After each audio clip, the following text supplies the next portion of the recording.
Pues nada, un placer estar aquí en los 26º Encuentros de Filosofía de la Fundación Gustavo Bueno, y me toca presentar el voluminoso libro, erudito libro, 563 páginas llenas de referencias, de datos y diríamos, por utilizar el tópico, que de rabiosa actualidad, porque entiendo que tantas páginas no se han hecho para que coincidieran con la guerra ruso-ucraniana, pero sí que han acabado coincidiendo con ella. Por lo tanto, pues yo creo que es un libro del máximo interés, que además pues plantea esta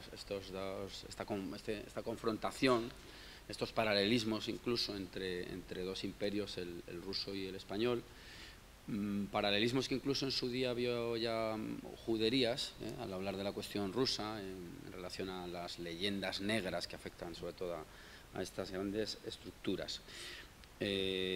El libro salió hace un mes, entiendo que habrá gente que ya le habrá hincado el diente. Yo voy simplemente a dejar sobre la mesa una serie de cuestiones para que José Ramón las resuelva, y luego daremos un turno de palabra, porque creemos que las cuestiones que se manejan en este ensayo, pues, bueno, pues creo que invitan a un debate, ¿verdad? A mí me han llamado la atención, por soltar así una serie de rótulos sobre la mesa, rótulos tales como Estado continental, Nación continental, ecumene, sistema teológico moral vinculado a los imperios, Estado nacional racial. En este libro también hay una pugna, un choque, yo creo que evidente, entre el catolicismo y el protestantismo, que determinarían dos estructuras diferentes. El fruto más político más definido del protestantismo vinculado a él sería en este caso el Estado liberal, frente a otras formas políticas que habrían cristalizado en torno a el catolicismo, ¿no? Teniendo como trasfondo el catolicismo. En las conclusiones, a mí me ha llamado poderosamente la atención la idea polémica, a mi juicio, de al menos proponer, y creo que literalmente cito, una comunión entre las iglesias católica y ortodoxa. Ahora veremos de qué modo, que esas son las dudas que a mí desde luego me han surgido. También aparece la idea de Federación de Naciones Hispanas, que eso tendría mucho que ver, pues, con esta plataforma hispánica a la que nosotros nos hemos vinculado siempre, y esa especie de lucha que habría entre la institucionalización anatómica y la atómica, y la solución de las mismas por la vía federal o confederal. Federal sería o federativa sería la anatómica, y la atómica, que tendría mucho que ver con la olización, que ya me manejó Bueno en su momento, que es bien conocida por ustedes, tendría que ver con el mundo protestante, no solamente anglosajón, aunque probablemente son los que más hayan desarrollado pues todas estas estructuras, de las que España, y en este libro se trata de mostrar sistemáticamente, pues en las que España habría caído en esas formas después de lo que a mí me parece que es pues casi una audacia, no sé si una temeridad, que es, y es el momento adecuado para hablar de ello donde estamos, reunidos en torno a la filosofía de Gustavo Bueno, y es la crítica que hace José Ramón de la crítica que hace de Gustavo Bueno en relación a, por resumirlo muy brevemente, voy a ir con la brocha gorda para que él lo desarrolle de manera más fina. Bueno habla de la transformación del imperio, que sería una idea que opondríamos a la clásica de hundimiento o colapso del imperio, o fracaso del imperio. Ahí es donde yo veo que José Ramón ha entrado en pugna con esa idea, la impugna de hecho, y es donde a mí me gustaría que él ahondara en esa cuestión que llama poderosamente la atención, ¿verdad? No sé si cito un par de pasajes, ¿verdad? Cuando él critica este posicionamiento de Bueno, dice, y cito textualmente: Bueno correlaciona además el proceso de las independencias americanas con el de la afirmación de una nación española. Desde nuestro punto de vista, Esto representa una superposición de dos órdenes sociopolíticos no solo distintos sino opuestos, el del antiguo régimen católico y el del nuevo liberal, lo que haría entonces imposible que la identidad de España hubiera quedado intacta, pues la identidad española era la de la monarquía católica, entre paréntesis, hispánica. Sigo con algunas pinceladas, insisto. La identidad política de las Españas es destruida al desintegrarse la monarquía y las nuevas entidades que surgen de ella, en cuanto sujetos jurídico-políticos son de identidad distinta y se insertan en un nuevo orden político-moral, liberalismo, que destruye el orden anterior. En ese sentido, yo creo que se negaría la idea de transformación, así lo entiendo yo, ¿verdad? Por todo lo dicho, discrepamos de la idea de que la emancipación de las repúblicas americanas podría verse como el cumplimiento mismo de la idea imperial, lo que acabamos de referir, ¿verdad? Esto es una cita de Bueno. No fue, por tanto, indicio únicamente de la decadencia de esta idea, sino también de su plenitud. Y dice José Ramón, concepción ininteligible desde las premisas realistas materialistas en que nos basamos, pues la plenitud del imperio civil se alcanzaría, si acaso, mediante un equilibrio eutáxico como ecúmene católica circunscrita, ya que el ortograma imperial hispano se basa en el patrón de un sistema históricamente dado, el del imperio romano, que sería un poco el referente anterior. Insiste José Ramón diciendo, es inteligible desde nuestras premisas que, como asevera Bueno, el imperio hispánico se divida sin ser destruido. Nosotros entendemos que la división es ya síntoma de destrucción y la propia consagración liberal de los Estados-nación supone la destrucción de la nación política católica forjada a lo largo de muchos siglos.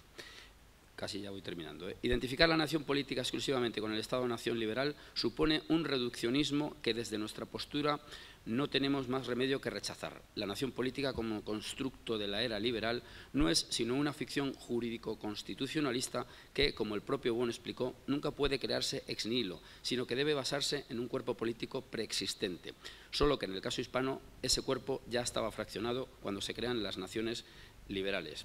Nos atrevemos a decir incluso que no puede hablarse propiamente de liberalismo español, pues es una contradicción en los términos. El orden liberal es individualista y atomicista, protestante, en abierta incompatibilidad con la tradición político comunitaria y anatomicista católica del mundo hispano. Entonces, yo dejo el toro en suerte, ahora le corresponde a él presentar el libro y sí que me gustaría que al menos abordara esta cuestión polémica y pues hablar también de las contradicciones existentes y de las vías de salida a esta especie de inferioridad con la cual percibe nuestra realidad histórica y histórico-política respecto al imperio protestante, liberal protestante, que enfrentaría a lo que él ha llamado anillo católico ortodoxo frente al anillo protestante anglo-atlantista. Entonces, pues agradeciendo la paciencia de aguantarme estos minutos, le cedo la palabra y luego abriremos un turno al público. Gracias.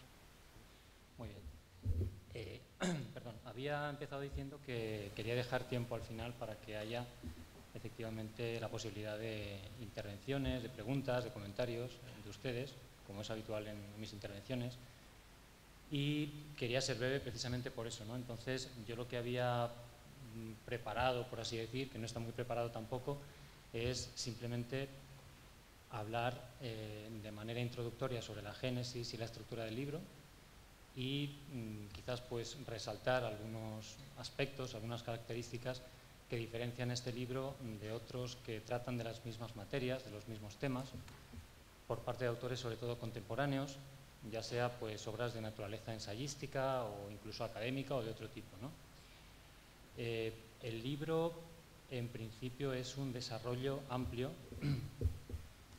de una conferencia que yo mismo impartí en la Escuela de Filosofía de Oviedo en el inicio del curso 2019-2020 y que estaba pensado que se plasmara, digamos, por escrito en un artículo que se habría publicado en la revista El Basilisco, seguramente en varios números, por la amplitud que ya se preveía que iba a tener el artículo, pero que finalmente pues, bueno, se acordó, dijéramos, que sería mejor plasmarlo en un libro breve, que sería un ensayo de no más de 150, 170 páginas, aunque como han visto, pues al final el producto ha sido bastante más extenso que eso, ¿no? Digamos que la elaboración del libro, que ocupó sobre todo los años 2020-2021, fue un poco accidentada, también por cuestiones personales y laborales en las que no voy a entrar, y pueden, los que no tengan el libro, consultar el índice general en la propia página de la Fundación.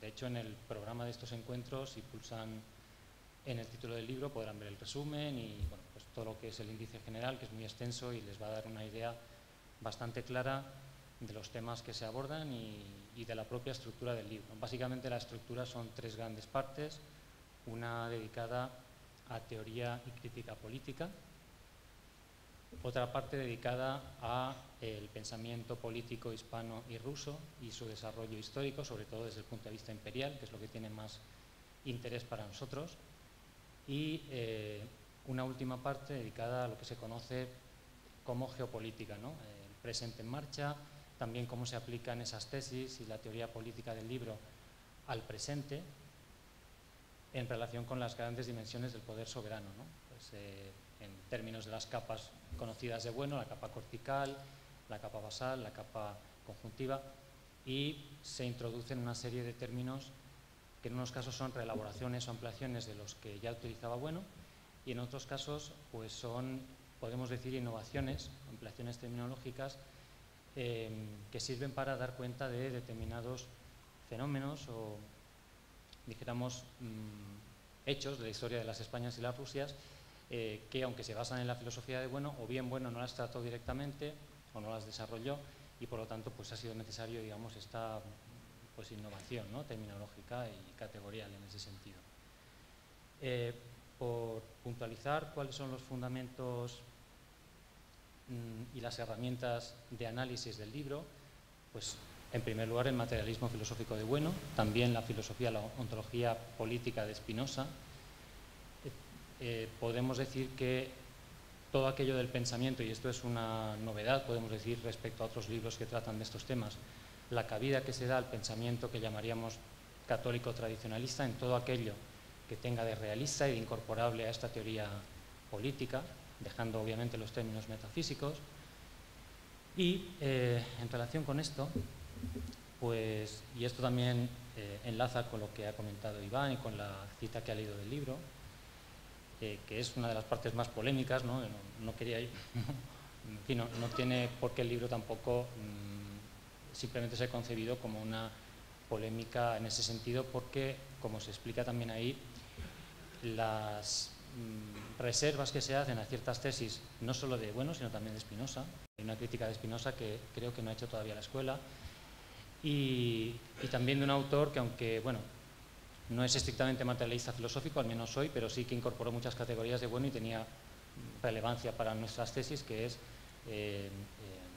Fuentes Ortega, ¿no? Juan Bautista Fuentes Ortega.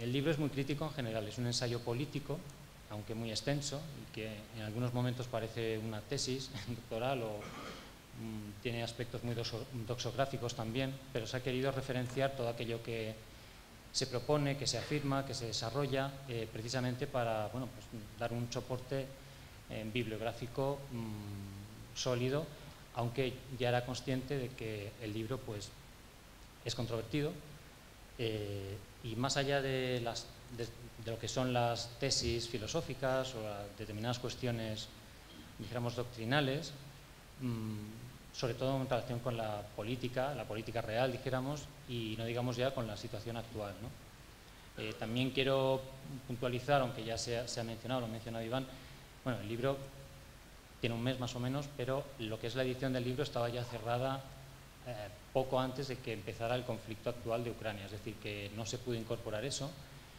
aunque de alguna manera la validez explicativa de las tesis del libro pues se podría medir en función de cuánto sean de aplicables a la situación actual, ¿no? En ese sentido, pues ya me han comentado algunas personas que sí que han leído el libro, pues que les ha sorprendido hasta cierto punto lo aplicables que eran esas tesis a la situación actual, ¿no? No se puede prever lo que iba a pasar, no se podía prever, evidentemente, pero se explica, en base a esas tesis, pues cuál ha sido la dinámica, en este caso, digamos, expansiva, podríamos decir, del Estado ruso, ¿no?, en ese conflicto de Ucrania.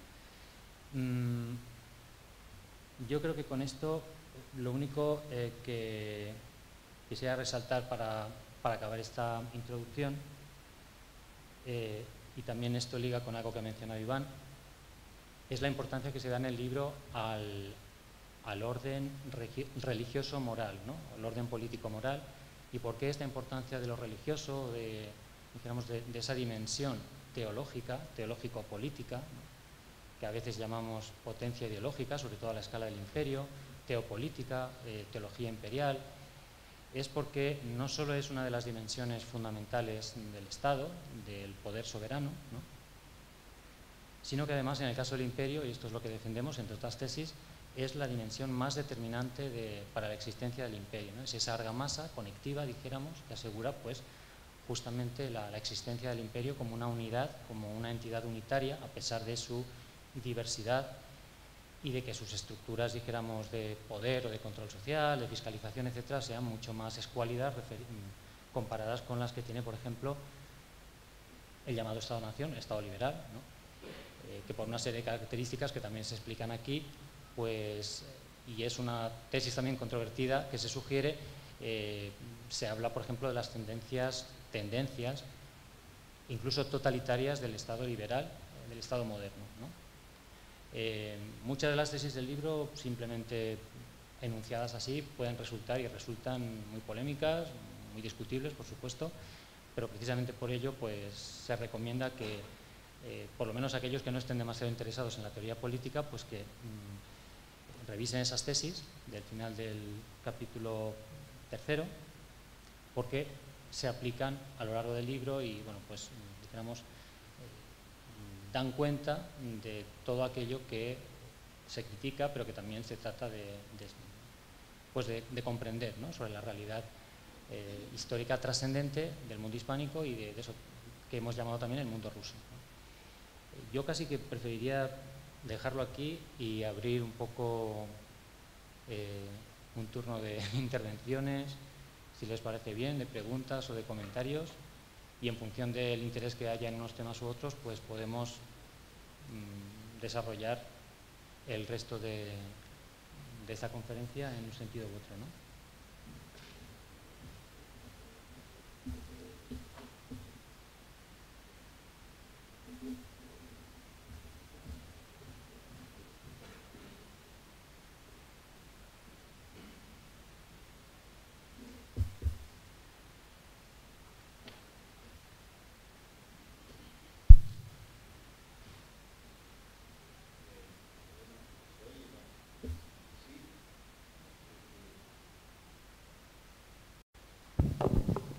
Ahora,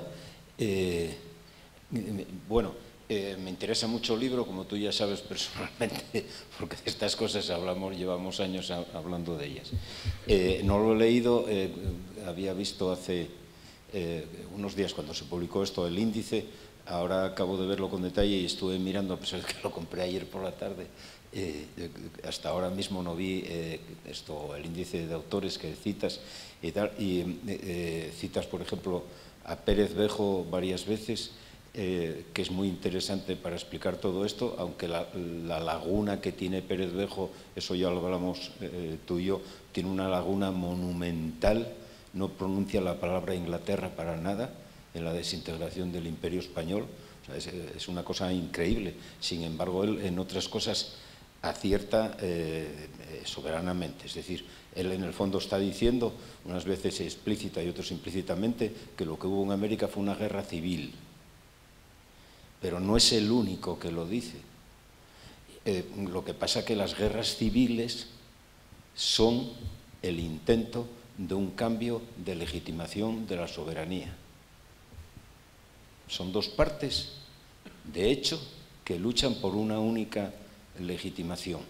Y eso fue lo que pasó en el Imperio Español, la monarquía hispánica a inicios del siglo XIX. Hubo una acefalia que cada uno intentó resolverla como pudo. ¿Y qué pasa? Que había una división en la concepción de lo que iba a haber. Y en parte, en lo que es la península, en parte se solucionó momentáneamente, no ya con los 3 primeros artículos de la Constitución de 1812, sino con el decreto número 1 de las Cortes de Cádiz, entonces en la isla de León, cuando se dice que Estas Cortes representan la soberanía racional y reside en ellas la soberanía nacional. Es la primera proclamación de la soberanía nacional. Bueno, pues al menos formalmente el sustento de eso es la doctrina tradicional española de los jesuitas, o sea, de Mariana y de Suárez. Y la prueba está en la teoría de las Cortes de Martínez Marina. Lo dice expresamente. Es decir, cuando se dice que se recupera en las proclamas, por ejemplo, el 25 de mayo en Oviedo y en otros sitios, en Santiago de Chile, en Buenos Aires, en México y tal, cuando dice, unas veces se asume y otras se recupera, pero están diciendo lo mismo, están diciendo la teoría política de los jesuitas. Eso lo dice Carmen Iglesias, también lo dice. Es decir, lo que hubo ahí es que ante esa situación de acefalia alguien intenta recuperar el poder en base a las teorías esas. Y entonces hay un párrafo muy bueno, muy conciso de Carmen Iglesias, que termina diciendo: la revolución no generó el vacío, sino fue un vacío el que generó la revolución. Llama revolución a eso. Bueno, lo llamaron mucho, porque está hablando de legitimidad en el párrafo ese. Desde el conde de Toreno en adelante todo el mundo hablaba de revolución ahí, en esa situación. Y era revolución porque había un cambio de legitimación del sistema. Y yo creo que por esa vía se puede explicar lo que pasó. Y que la guerra civil, que fue lo que llamamos aquí guerra de independencia, y cada una de las guerras americanas fueron guerras civiles que se prolongaron durante 100 años. Hubo 100 años de guerras civiles en el Imperio Español. Algo había de fondo para aguantar 100 años de guerras civiles, pero muy de fondo lo que había. Eso no se estudia en estos términos. ¿Por qué en Filipinas, que no se habían rebelado, se rebelan contra los americanos entre 1899 y 1901 y mueren cientos de miles de paisanos? Los que murieron no fueron norteamericanos, eran filipinos. ¿Por qué se rebelan? ¿Qué era lo que había ahí? O sea, es un problema muy gordo lo que está planteado. Una guerra civil de 100 años es muy fuerte eso. Aquí en España llamamos a las guerras carlistas, pero eran guerras civiles, porque los enfrentamientos siguieron a todo lo largo del siglo ese. Pero es que en América, en cada uno de los países, como golpes de Estado, como pronunciamientos, como lo que se quiera, hubo a todo lo largo del siglo XIX. O sea, el conflicto político fue gordísimo. Yo no sé si das una respuesta a esto, pero a mí me parece que es muy potente lo que pasó ahí. Eso se trata en la parte segunda del libro, cuando se habla de la caída del imperio. Se plantean y se rebaten también las tesis que tradicionalmente se han propuesto para explicar la desintegración del imperio, en nuestro caso el imperio hispánico, ¿no? También se hace con el imperio ruso. Normalmente son tesis internalistas, muchas veces economicistas o centradas en aspectos concretos, y aquí lo que se defiende es una tesis de tipo externalista en base a la causa externa de Spinoza, pero también el principio de dialéctica de Bueno. El propio Bueno habló del agente externo, por ejemplo, en la desintegración de Yugoslavia y de otros estados, y entendemos que es igualmente aplicable a la monarquía hispánica. Es decir, de ahí la importancia del orden, de la dimensión conjuntiva, del orden moral, pero que es también un orden político, claro, porque la introducción del liberalismo, que sigue una evolución distinta en la península y en las Indias, en América, es el factor determinante de toda esa desestabilización económica, política, también económica, durante todo el siglo XIX e incluso gran parte del siglo XX, ¿no? Lo que pasa es que se dan procesos históricos paralelos durante todo ese periodo al mismo tiempo, porque claro, la destrucción de la potencia hispánica como una entidad histórica unitaria se da en paralelo a la construcción o el intento de construcción, de consolidación de los estados liberales. Uno de los principios que se defiende en la teoría política es que la nación como fundamento del Estado, nación étnica o nación, el Estado-nación, es una idea que se dirige contra el imperio, es decir, que tiene la potencia, por así decir, cuando alcanza la escala necesaria, de destruir el imperio, ¿no?, como forma de Estado. Entonces, lo que dices es así, justamente, es muy conocido, y lo que ocurre es que ese vacío de poder, ¿por qué sucede? Bueno, pues porque en una coalición de Francia, estoy simplificando mucho las cosas, de Francia con España, la potencia dominante en esa coalición, que es Francia, acaba imponiéndose sobre España, y de hecho hay un autor, creo que es José María Portillo, Chema Portillo, de la Universidad del País Vasco, que dice que el Estado español, la monarquía hispánica, desaparece de hecho como sujeto del jus gentium, del derecho internacional, en esa época, ¿no?, en el momento en el que se produce la desintegración de la... Incluso antes, ya antes, en el siglo XVIII, se habría producido, dijéramos, esa desaparición soberana, por así decirlo, de España, ¿no? No está tan mal visto esto, puesto que la soberanía no se trata aquí como un concepto absoluto, sino como un concepto relativo. Es decir, que la soberanía se entiende como la capacidad material, objetiva, de un Estado, de una potencia política, de asegurar su propia independencia, ¿no? Por eso, cuando ahora hablan de defender la soberanía de Ucrania, habría que plantear que es un Estado soberano, ¿no?, y que entendemos por soberanía. Pero bueno, estoy en la línea de lo que dices. Lo que pasa es que yo me remitiría quizá, puesto que tienes el libro, a la parte segunda, y concretamente al capítulo 7, que habla de la caída del imperio, ¿no? Y lo que nosotros defendemos es la causalidad externa, precisamente en base a bueno, fundamentalmente. No sé si hay...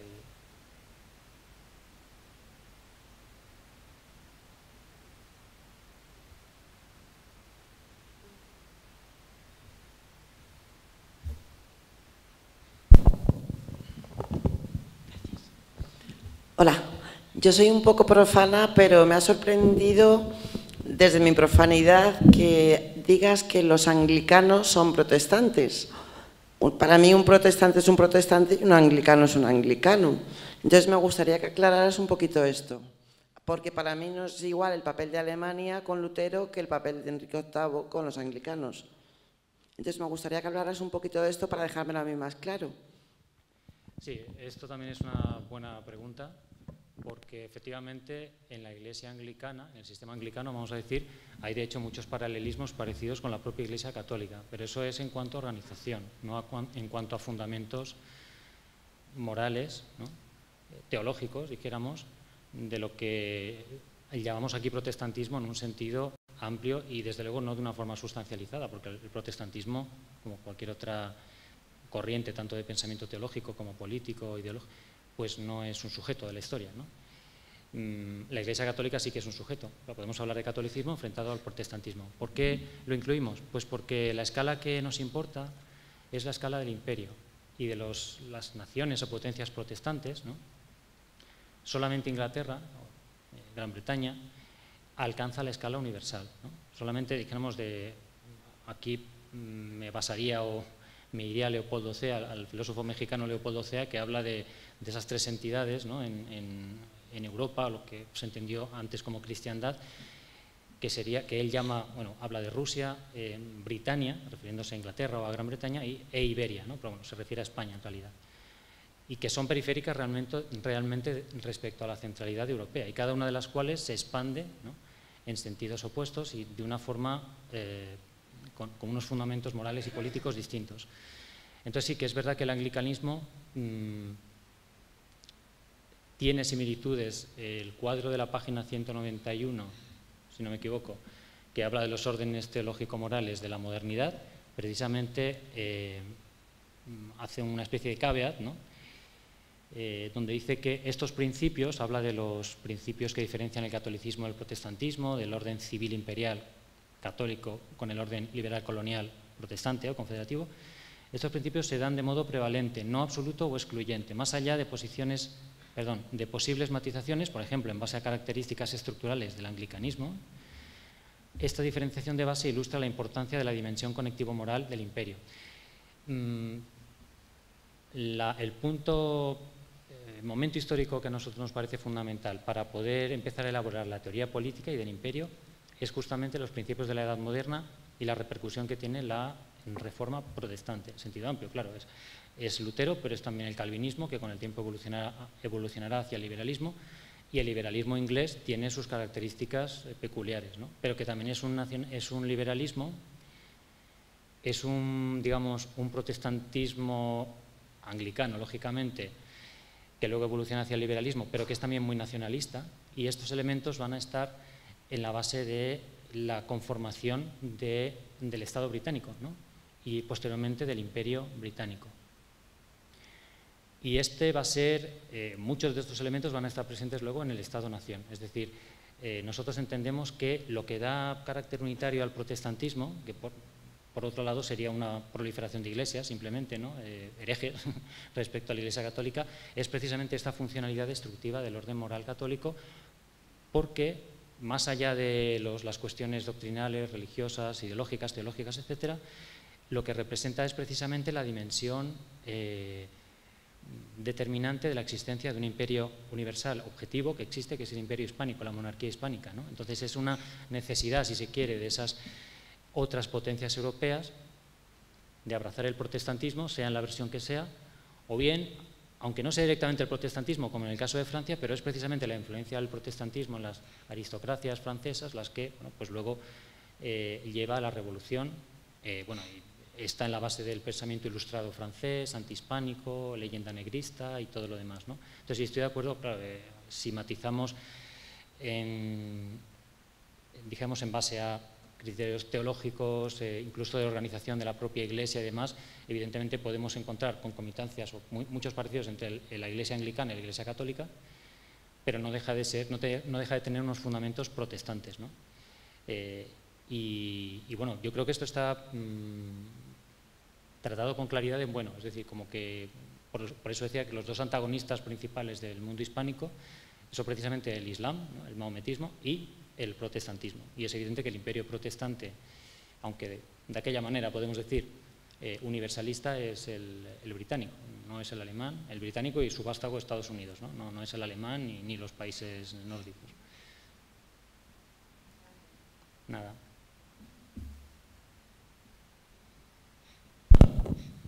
Gracias. Te planteo la pregunta un poco en modo conflictivo. ¿Tú crees que es posible la defensa de España y de la hispanidad desde el materialismo filosófico en el presente? Me explico. Al final, un poco lo que entiendo de tu tesis y del libro es que no lo he leído, un poco la forma de estar en el mundo, de la hispanidad, y lo vimos también en los pasados encuentros, está muy ligada al catolicismo. Y sin embargo, el materialismo filosófico es esencialmente ateo. Y bueno, Luis Carlos antes nos lo ha recordado, ¿no? Entonces, ¿cómo se defiende hoy en el presente la hispanidad desde el ateísmo? Y si crees que el concepto de ateo católico pues no viene a ser un poco una especie estéril, ¿no? Como una mula, ¿no? Que lo ejerces en el presente, pero al final no deja de ser un impedimento para la recurrencia y para las siguientes generaciones, ¿no?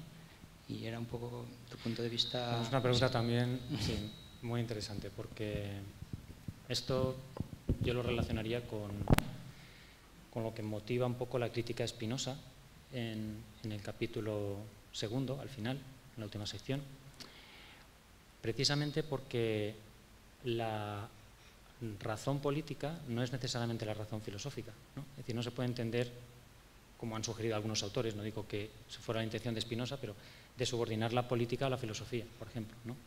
Es decir, en la medida en que un sistema moral, que es imprescindible para la existencia de una potencia imperial, sea funcional y sea útil, por así decir, para la existencia de esa entidad política, pues entonces es racional. Políticamente es totalmente racional.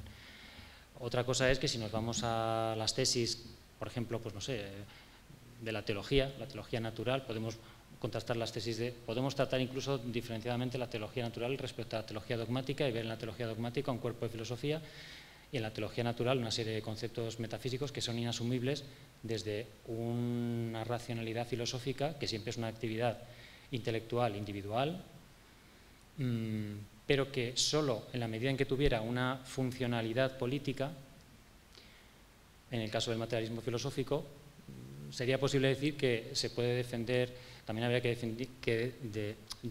definir, que no tenemos tiempo, qué significa defender España o defender la hispanidad, y si se pueden defender las dos cosas desde un sistema de Estados-nación que lo que hace es fraccionar a lo que fue la entidad política hispánica, ¿no?, como una unidad en la historia.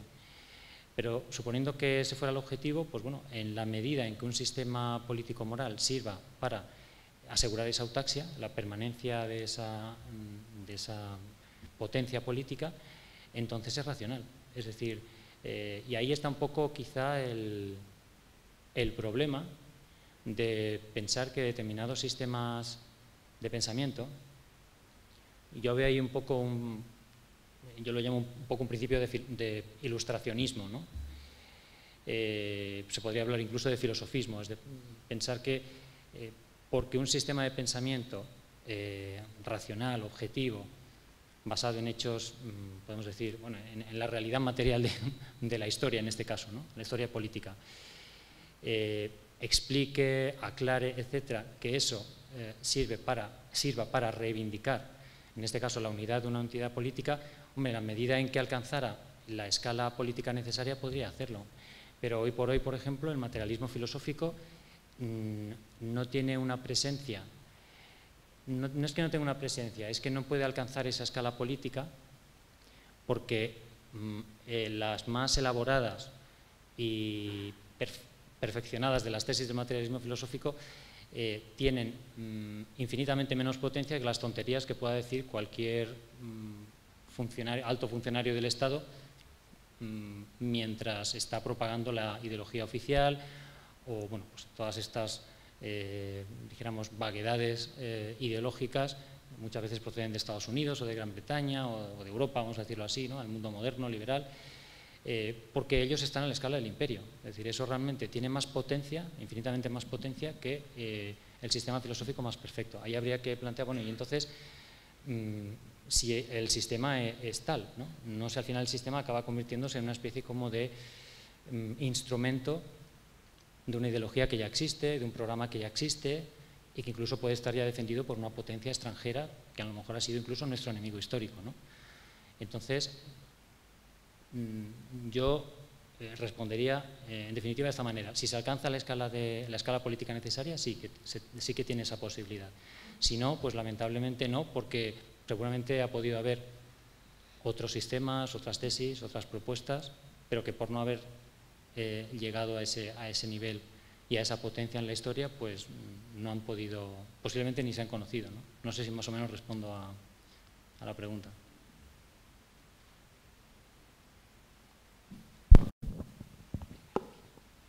Hola, José Ramón. Pues nada, en primer lugar, felicidades por el libro. Disculpa que todavía no haya podido leerlo. Mi pregunta va un poco en línea con la anterior. Has hablado de la funcionalidad que ha tenido históricamente el protestantismo, sobre todo para socavar un orden católico. Sin embargo, estamos viendo recientemente, sobre todo te lo pregunto por el lado económico, cómo hay corrientes de la economía hoy que tratan de recuperar el cristianismo para hacerlo, digamos, funcional a un orden liberal. Tenemos, por ejemplo, el caso de una de las editoriales que tiene el Instituto Juan de Mariana, que tratan de reivindicar desde un punto de vista casi anarcocapitalista la figura de Jesucristo, lo cual es un poco, no sé, aberrante. Entonces, quería preguntarte hasta qué punto estos hechos, estos fenómenos, también no solo el de la editorial, sino que hoy te pasas por cualquier iglesia de barrio, si hay alguien aquí, algún católico practicante que me perdone, pero que hay una gran protestantización de la propia Iglesia católica, ¿no? Pues un poco, ves los campamentos o las catequesis y hasta cierto punto parecen, pues no sé, fiestas hippies con salvando todas las distancias, ¿no? Entonces, yo me gustaría preguntarte hasta qué punto todos estos hechos no sé si pueden demostrar una claudicación ya plena del catolicismo como nematología que pueda ser útil a España, o si por el contrario pudiera ser que por esta vía de reengancharse al capitalismo o al liberalismo más bien, ejercido sobre todo por la angloesfera, pues el catolicismo podría de nuevo recuperarse y ser funcional hasta algún punto a los intereses de España. Bueno, de nuevo es una muy buena pregunta y que está tratada en el libro. Se trata en varias partes esta cuestión. Por ejemplo, en el capítulo 11, que trata de la economía, es un capítulo extenso. De nuevo, claro, hay que ver la racionalidad del sistema económico en este caso, ¿no? Esto ya se intentó en el siglo XVIII con los Borbones, sobre todo con Carlos III, y hay autores que han sugerido que se estuvo a punto de conseguir una total recuperación o completa recuperación económica que habría llevado de nuevo a la hegemonía, a la monarquía hispánica, ¿no? Entonces Inglaterra y Francia de alguna forma fue necesario el concurso de esas dos potencias para desintegrar a la monarquía hispánica, porque si no posiblemente cada una por separado no habría podido, ¿no? Claro, esto también es un poco hacer pues lucubraciones sobre lo que podría haber pasado, ¿no? No sabemos, pero respecto al intento de... Bueno, primero totalmente de acuerdo con que la Iglesia Católica se está protestantizando. De hecho, se plantea en el libro que pueda acabar convertida en una secta protestante más, ¿no? Precisamente el ecumenismo malentendido, el relativismo, todo este tipo de cosas, claro, pues derrumba completamente las bases doctrinales, morales, etcétera, de la Iglesia Católica. Pero la tesis, yo diría, central al respecto, o más importante en el libro, es que la crisis de la Iglesia Católica desde el punto de vista del materialismo y del realismo político se explica porque ya no tiene imperio. Es decir, al no existir una entidad política que tenga esa escala, que es la que le permitió al cristianismo desplegar toda su potencia doctrinal en la historia, ¿no? Y durar más que el imperio más largo que ha habido en la historia, es precisamente porque se convierte en la religión, porque es reconocido como religión oficial en el Imperio Romano. Y después porque hay un imperio, o dos imperios, ¿no? España por un lado y Rusia por otro, que de alguna forma cumplen esa función ecuménica de extender el cristianismo, y el cristianismo es constituye los fundamentos morales de la expansión de esos mismos imperios, ¿no? Claro, hoy ya no es así, porque no hay una potencia política imperial, expansiva, católica en el mundo. Entonces, en un sentido objetivo, pues si no existe esa potencia, es muy difícil imaginar que la Iglesia vaya incluso a sobrevivir. Entonces, se entiende todo lo que está pasando con la Iglesia Católica precisamente porque ¿dónde está la potencia? Está en un mundo anglosajón, por lo tanto de raíces morales protestantes, esencialmente, sin entrar en matizaciones ahora, que además activamente actúa en contra de la Iglesia Católica, ¿no? Sabemos la actuación que han tenido en Hispanoamérica con la introducción de las sectas, todo lo que significa el liberalismo económico, que va directamente... Hay un libro de Christopher Ferrara que está en la bibliografía que les recomiendo a este respecto, ¿no? Hasta qué punto es compatible o incompatible el liberalismo con la Iglesia Católica. Y esos intentos que se han hecho de tratar de, no sé, de encontrar algún tipo de legitimación o de abolengo histórico en la escolástica para justificar, por así decirlo, las tesis liberales, las propuestas liberales, se puede entender como una manipulación de lo que fue la escolástica, sobre todo la escolástica hispánica, ¿no? Porque era obviamente tomista, católica 100%, y por lo tanto los criterios de justicia, en fin, todos los principios morales que informaban aquella teología y aquella escuela no solamente son contrarios al liberalismo, sino que muchas veces son directamente opuestos, ¿no? Entonces se puede entender como una manipulación en ese sentido, y globalmente iría en la línea de pues sí, la decadencia, podemos decir, de la Iglesia Católica, pero es por esta razón, es decir, es porque en sentido político la Iglesia Católica, y esto ya arranca desde el siglo XVIII, claro, es que, quiero decir, la desintegración de la potencia hispánica, que era el imperio católico por excelencia, universal, y luego incluso, podemos decir, la pérdida de poder de otras potencias que sin ser católicas hubieran podido tener cierto peso, ¿no?, relativo en el mundo, pues ha ido haciendo que la Iglesia pierda esa capacidad que tiene de constituirse como un sistema moral. Entonces, lo que dices del liberalismo, ¿puede funcionar o no? Es decir, habría que ser, por así decirlo, utilitaristas o, vamos a decir, prácticos, ¿no? En el sentido de, bueno, ya que el mundo es así, pues vamos a... bueno, es que hay unos principios que son incompatibles de base, ¿no? Entonces, el liberalismo, por su individualismo esencial, tiende a disolver lo político. Esto también es una tesis que se defiende en el libro varias veces. Por lo tanto, por principio, salvo que uno ocupe el centro de un sistema imperial liberal, que es lo que ocurre con los anglosajones, para todos los demás estados del sistema, podemos decir casi todos los estados del mundo en la actualidad, fundamentalmente es distáxico, es decir, se dirige a disolverlos y a desintegrarlos. O sea, cuando se habla de la crisis del Estado hoy en día, de que si el Estado va a pervivir, de que la crisis de la soberanía, todo esto, bueno, es la crisis de la soberanía de esos estados que no están en el centro del sistema. Pero para Estados Unidos y para Gran Bretaña yo no creo que haya crisis de soberanía en absoluto, ¿no? Y para China tampoco, que es un estado que de momento está resistiendo la imperialización anglosajona y que no ha incorporado esos principios morales, sí, a nivel económico sí, pero bueno, habrá que ver lo que dura, ¿no? Y hasta qué punto es compatible con su constitución histórica. Entonces es una cuestión polémica porque, claro, es un poco anticiparse al futuro. Lo que se puede decir es que históricamente ya se intentó esto, ¿no? Y no sé si ha sido muy exitoso el intento de construir, de implantar un sistema moral como el liberalismo en un cuerpo, dijéramos, político, en una nación histórica, por así decirlo, que entendemos en un sentido panhispánico, o en el caso ruso, panruso, porque, bueno, a la vista está lo que ha pasado, ¿no? La fragmentación, dijéramos, apartar esos pueblos de la historia universal, infinidad de problemas económicos, sociales, etcétera. Entonces, claro, si uno ocupa el centro del sistema, sí que es racional, pero si no, por definición, si de lo que se trata es de construir un sistema político, el liberalismo pues es antipolítico, por principio, ¿no? Es decir, las tesis que tienen los liberales son anticomunitarias por principio y lo político es lo comunitario, justamente, ¿no? Por eso ahí está también la potencia justamente aglutinadora y estabilizadora, por así decir, del catolicismo y su duración, quiero decir, su perduración durante 2 siglos, ¿no? Habrá que ver lo que dura el liberalismo. Entonces, puesto que, aunque hay una ruptura de la teología política con la implantación del liberalismo y con la desintegración de la monarquía hispánica en el siglo XIX, no deja de ser verdad que esos restos del imperio de los que hablaba Bueno, la lengua, por ejemplo, las propias, muchas instituciones morales, sociales, políticas, que también son restos del catolicismo, por así decirlo, que tampoco han sido destruidas del todo todavía, pues si han resistido es precisamente por esa, porque bueno, la civilización hispánica, ¿no? Tiene 11 o 12 siglos, los que sean, y por lo tanto, pues históricamente ya demostró su eutaxia.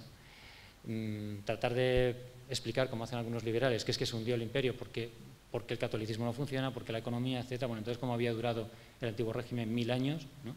Y el liberalismo, pues cuántas guerras y cuántas crisis, cuántas guerras mundiales, ¿no? 2 guerras mundiales ya, con unos 70 millones de muertos, financiadas las guerras mundiales por las corporaciones financieras justamente del mundo liberal, occidental.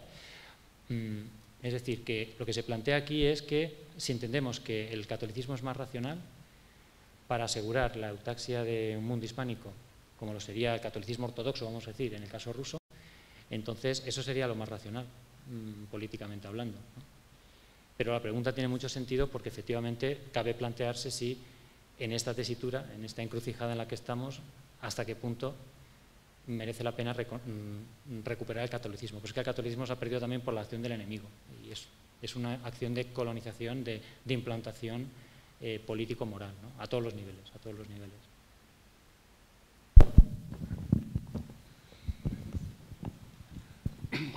Hola. Oye, pues no he leído el libro y lo tengo como tarea. Solo quería hacer esta intervención para comentar una cuestión, ¿no? A raíz de la pregunta de esta chica, que solo has mencionado la Inglaterra anglicana, ¿no? Y bueno, de soslayo también, pues has hablado de otras sectas protestantes, ¿verdad? Y aunque supongo que yo creo que lo tendrás en cuenta, porque en tantas páginas seguro que dices muchas más cosas que lo que has aclarado, me gustaría a ver si está puesto lo que te comento ahora, a ver si lo tienes en consideración, ¿no? Cuando Inglaterra se podría haber hecho calvinista, sin ningún problema, yo creo, ¿no? Porque los que le cortan la cabeza a Carlos I, que son los puritanos, pues yo creo que la argumentación de los puritanos, aunque en algún momento también he pensado que quizá pudiera derivar, más que de Mariana, de Francisco Suárez, porque el Defensio Fidei de Francisco Suárez lo queman en Oxford, como sabrás, ¿no? Y ahí leyeron que se podía pues matar a un rey si el rey pues mira por su interés en vez de mirar por el nivel de todos. Bueno, y ya sabes que el partido de Cromwell era el partido de los niveladores, de los levelers, ¿no? Los que decían que son como el rey, no como en la mesa redonda, ¿no? Que somos, el rey era el primus inter pares, estaban rompiendo con esa tradición, ¿no? La verdad es que la tradición viene de Santo Tomás, directamente, yo creo, es lo que pienso ahora, porque previamente a los jesuitas pues están los presbiterianos escoceses que ya consideran que son iguales y como María Estuardo pues es católica y va por su línea en contra de ellos, pues entonces se buscan las artimañas para que la Reina Virgen la encarcele y luego le corte el cuello, ¿verdad? O sea que podríamos decir que esta vertiente contra los anglicanos de los protestantes, tanto presbiterianos como puritanos ingleses, deriva de Santo Tomás, igual que la de los jesuitas católicos también deriva por otro lado, que no es la misma. No sé si estás de acuerdo, ¿no? Sí, bueno, sí. Lo que te quería decir es, para terminar simplemente, ¿no? Porque claro, y no termina la cosa, cuando Cromwell le corta la cabeza, luego la cuestión sigue. Y en el 688, pues Guillermo de Orange, los niveladores pondrán a Guillermo de Orange como rey. Y si se mantiene el anglicanismo, se tenía que mantener, pero haría falta pues un texto como el de Locke, de la Carta de la Tolerancia, para decir, aunque hemos ganado nosotros, los calvinistas, sin embargo hay que respetar a los anglicanos, hay que tolerar a los anglicanos. El colofón de la Carta de la Tolerancia es: a todos hay que tolerar a todas las religiones, a los anglicanos sobre todo, que son como nosotros, pero a los católicos desde luego que no, ¿verdad? No sé si lo tienes en cuenta todo esto en el libro. Sí, lo que pasa es que se hace desde un punto de vista de dijéramos, la peculiaridad que supone la Constitución histórica de Inglaterra, ¿no? Como imperio también, como nación y como imperio. Porque claro, su desarrollo histórico es muy diferente al de España y Rusia, ¿no? Entonces ahí se dan, dijéramos, así como España permanece íntegramente católica, igual que bueno, pues Portugal, Italia, etcétera, en el caso del resto de Europa siempre va a haber esa tensión, esa dialéctica entre corrientes, incluso dentro del propio protestantismo o del catolicismo con el protestantismo, ¿no? Entonces, yo creo que la peculiaridad de Inglaterra está justamente en eso, es decir, en que alcanza a través de esos desarrollos históricos, de esas luchas internas, una constitución, una eutaxia, podríamos decir, que le asegura una posición de expansión, ¿no? De expansión imperial, y en ese sentido, pues por eso hemos dicho muchas veces que la reina de Inglaterra pues la papisa, claro, o sea, en ese sentido, y de ahí está dijéramos las concomitancias entre el anglicanismo y el catolicismo en ese sentido, pero claro, no hay que olvidar que de nuevo iría a los fundamentos, ¿no? Entendiendo el protestantismo como ese orden esencial del que partimos para la teoría política, como algo enfrentado al catolicismo, ¿no? Como el orden del antiguo régimen. En ese sentido, Inglaterra representa un tipo de entidad política opuesta a lo que es la monarquía católica, ¿no? Entonces, el libro lo trata más desde el punto de vista de esa entidad externa a la monarquía hispánica y al imperio ruso, que en este caso es Inglaterra, sobre todo el imperio británico, cómo les afecta, dijéramos, en su desorganización interna hasta acabar destruyendo el imperio, ¿no? No entra tanto en detalle, aunque sí hay muchas referencias a Inglaterra y sobre todo en la parte de evolución política, en el capítulo 2, se hace referencia a esas peculiaridades de Inglaterra, ¿no? En su constitución política. Desde luego no es Alemania, ni es los países nórdicos, ni siquiera Holanda, etcétera. Pero también hay unos factores objetivos por los que Inglaterra se impone, al margen de estas luchas internas y demás entre grupos, luchas que podemos considerar teológicas, doctrinales, etcétera. Hay factores objetivos como la propia insularidad, la propia superioridad demográfica, etcétera, de Inglaterra respecto a Holanda, por ejemplo, que en un momento dado se impone como potencia, vamos a decir, del mundo protestante sobre la propia Holanda y finalmente sobre la monarquía hispánica, ¿no? Y también Francia.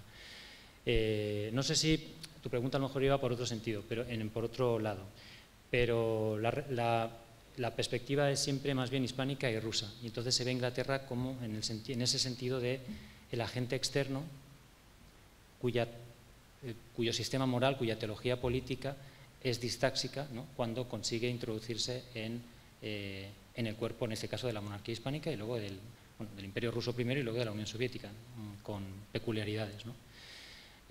No sé si más o menos he tratado tu pregunta, aunque no la he respondido directamente, porque el libro, ya digo, que se sitúa en la perspectiva hispánica y rusa, ¿no? Pero, una vez más, es una buena pregunta porque, claro, hay que recordar que Inglaterra tiene esas peculiaridades, ¿no?, constitutivas, que también tienen su raíz en la religión, ¿no?, y en cómo se relacionan, dijéramos, las distintas sectas, los distintos grupos religiosos, el concepto de tolerancia, etcétera, cómo eso luego se va a reflejar históricamente en el relativismo, en el individualismo y demás, ¿no? Sí, efectivamente, sí, luego está la cuestión de Estados Unidos, está muy bien visto, eso es. También se habla de esto en el libro, sí. Claro, porque Estados Unidos en ese sentido también tiene una constitución bastante distinta de Inglaterra. Claro, si afinamos en ese sentido, ¿no? Lo que pasa es que, y eso es uno de los términos, una de las innovaciones a las que me refería antes, el concepto de, que creo que no lo he citado, de confederación imperial, hace referencia precisamente a esos dos estados que son Inglaterra, Gran Bretaña y Estados Unidos, que a pesar de sus diferencias, a pesar de que, claro, por principio, al ser dos estados, pues debería haber dialéctica entre ellos, puede que la haya, claro, pero el conjunto, dijéramos, de sus intereses comunes pesa más, por así decir, frente a terceros, pesa más que las diferencias que las pudieran oponer, ¿no? Y por eso se habla de anglo-imperio y se habla de una acción incluso coordinada, ¿no? Hay autores que han hablado hasta de un sistema biplanetario entre Inglaterra, que podemos entender que sigue siendo un imperio, digamos, informal, y Estados Unidos, ¿no?, como tal. Buenas. Mi pregunta no va tanto, no está suscitada por el libro, puesto que no lo he leído todavía, lo compré ayer, sino por la discusión, por lo que aquí se ha planteado, por lo que aquí he oído. Y hay una cuestión que yo no termino de ver claro porque estáis manejando conceptos enterizos. Por ejemplo, esta oposición liberalismo-catolicismo es una oposición que la planteáis en términos metaméricos, sin tener en cuenta que hay un liberalismo católico que está representado muy bien en la Escuela de Salamanca, en el Padre Vitoria, sobre todo en Juan de Mariana, y también hay una especie, por decirlo entre comillas, ¿no?, de protestantismo ya interno al propio catolicismo, cuando observamos, por ejemplo, la polémica entre Sepúlveda y Fray Bartolomé de las Casas. Quiero decir que me parece que se tiende a distorsionar el asunto cuando establecemos estas dicotomías tan tajantes, que seguramente sirven para propiciar, pues, que haya ciertos análisis que son pertinentes, desde luego, pero que tienen muy poco de filosóficos, puesto que se mantienen a una escala totalizadora tal que no desciende a lo que es la realidad de los fenómenos históricos, y que no es tan sencillo el asunto como establecer estas dicotomías. Esta es la primera cuestión. O salvo caer, por ejemplo, como decía aquel que era conservador de cintura para arriba y liberal de cintura para abajo, ¿no?, que eso también se puede traer a colación. Y la segunda cuestión, cuando se ha hablado aquí de los sistemas filosóficos, acerca de si el materialismo filosófico puede mantener la autaxia de la nación española. Pero bueno, vamos a ver, esto es una confusión tremenda, una confusión en la que quedan algunos que incluso me parece que hacen partidos políticos inspirados por el materialismo filosófico. Es una confusión tremenda porque las razones por las cuales un sistema filosófico intersecta con opciones políticas son totalmente ajenas al propio sistema filosófico. Son cuestiones de naturaleza oblicua, ajenas completamente. Es decir, las razones por las cuales el tomismo o el aristotelismo pudo enlazar con corrientes políticas de la época, no son internas al propio sistema. Yo creo que ese es el gran error, que en el fondo es una forma de idealismo, el pensar que es la propia estructura del sistema filosófico la que puede ayudar a configurar la eutaxia de un Estado o de un imperio. Creo que ese es un error garrafal. Y entonces, me parece que una cosa es el materialismo filosófico como doctrina filosófica, como doctrina política, etcétera, y otra cosa bien distinta, las corrientes políticas realmente existentes. Son dos cosas completamente distintas que no pueden mezclarse, aunque pudiera ser que históricamente se mezclen. Y en cualquier caso, también otra cuestión más. Gustavo Bueno, en el primer ensayo sobre las categorías de las ciencias políticas, expresaba una forma muy sutil de decir aquello de ars longa vita brevis. Él decía que los fenómenos políticos se dan a tal escala, a una escala secular, que no pueden ser analizados desde la perspectiva de la vida de un sujeto humano corpóreo. Es decir, que el problema de la teoría política es el siguiente, que las derivas históricas tienen un rango y un radio de acción que es secular, mientras que la vida de un ser humano, pues 80, 90 años en el mejor de los casos, y no nos da tiempo a ver los fenómenos. Quizás en este sentido fue también la razón por la cual Hegel dijo aquello de la lechuza de Minerva, que levanta su vuelo cuando la noche extiende ya su oscuro manto. Entonces, a mí me parece que es sencillamente pues un delirio idealista el pensar que un sistema filosófico puede garantizar la continuidad de un Estado o puede imbricarse de modo necesario y en función de su propia estructura interna puede estar implicado con los fenómenos políticos que están ocurriendo a otra escala. Tú decías, y decías bien, que cualquier influencer de estos, cualquier youtuber, pues tiene más influencia social de la que pueda tener Gustavo Bueno. Pero no solamente eso, si uno ve, por ejemplo, pues los vídeos más vistos por internet, seguramente el fútbol y la pornografía tienen visiones que superan con creces al vídeo más visto de la Fundación Gustavo Bueno. Entonces, realmente me parece que es estar en una posición pues casi de como flotando por las nubes, el creer que las ideas filosóficas de un sistema, sea el materialismo filosófico, sea lo que sea, están de alguna manera configurando la realidad política. Más bien es al revés. Vamos a ver. La filosofía, y esto es algo que dijo Gustavo Bueno y que han dicho otros destacados autores, nos han recordado del materialismo filosófico, está implantada políticamente.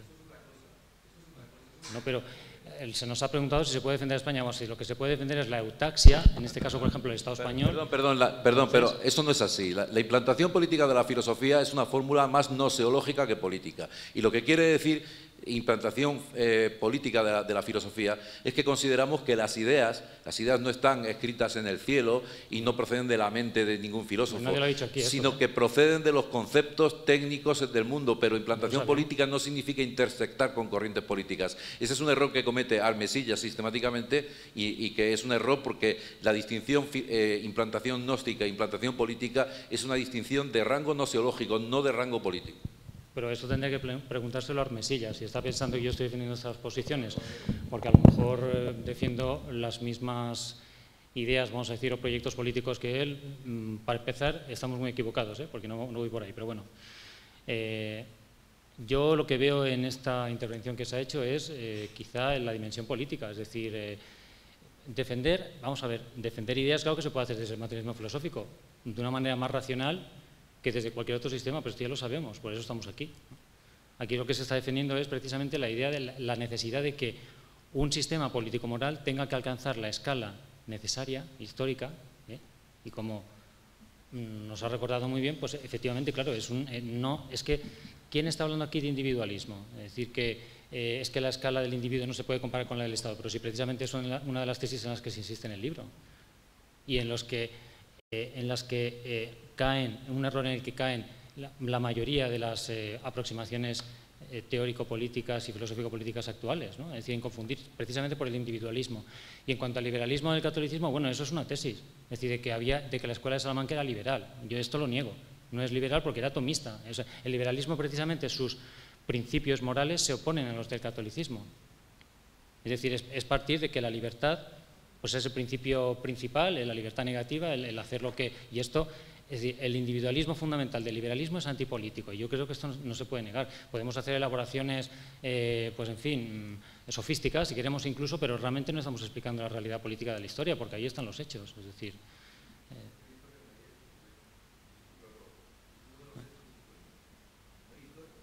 los resultados de la historia, los resultados de la historia, es decir, la realidad de la historia.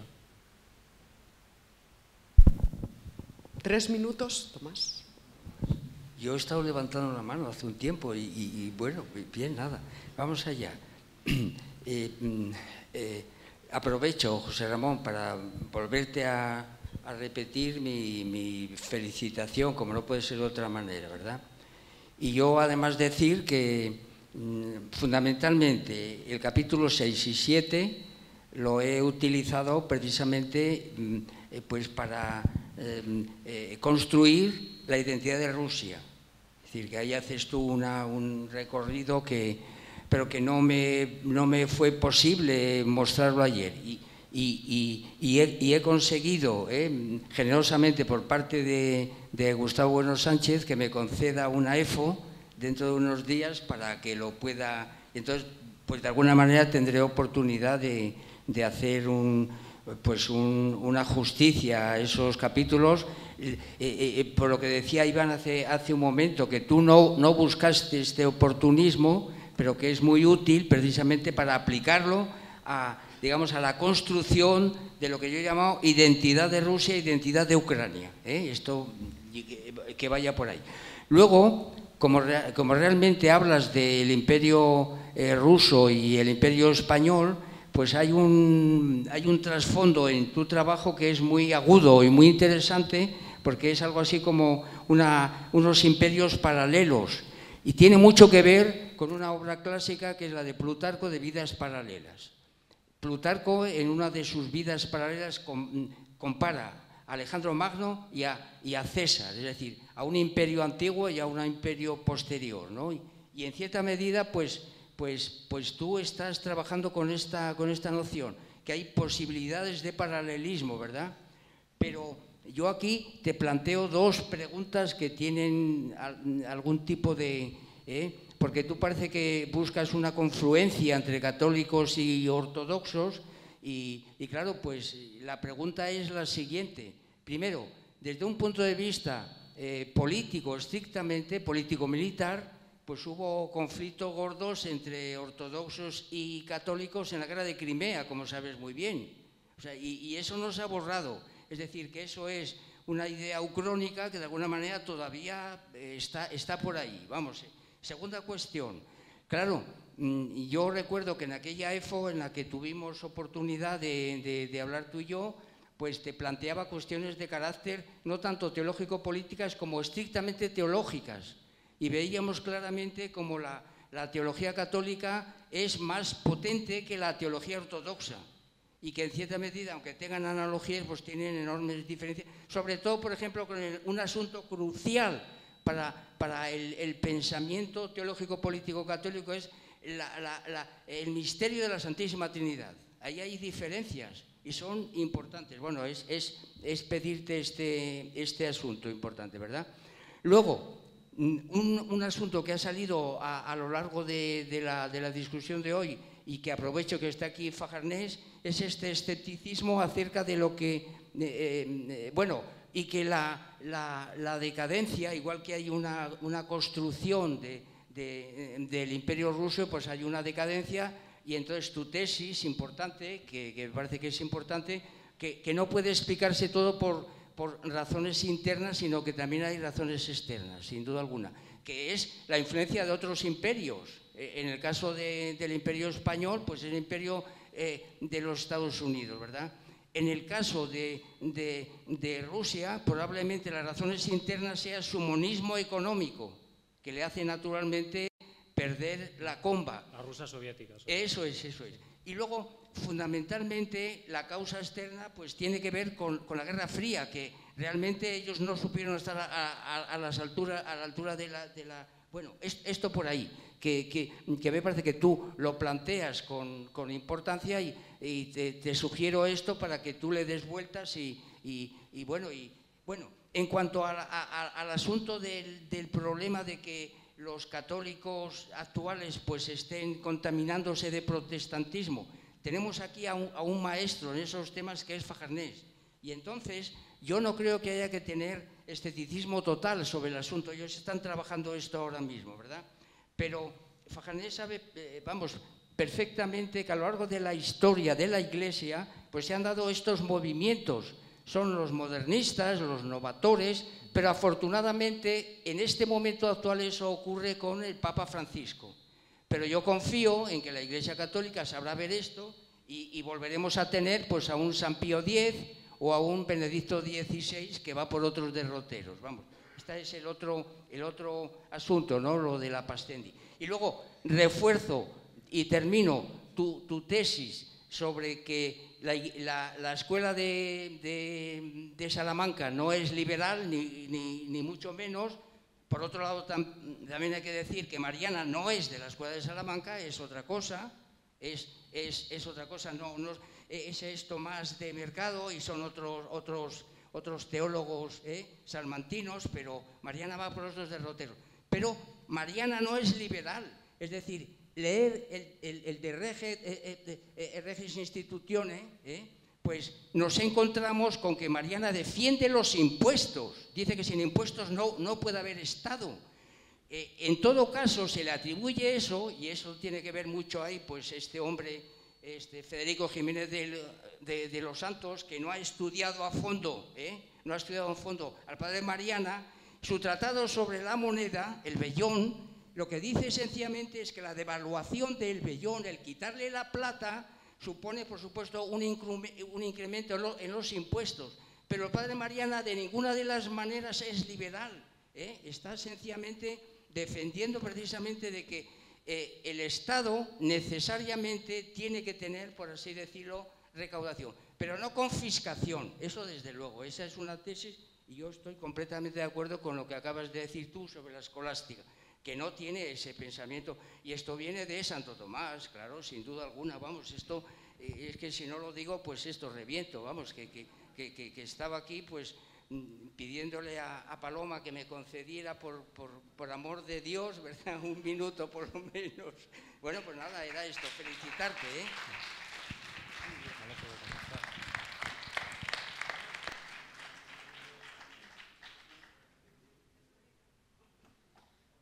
Despedida. Muchas gracias por las preguntas.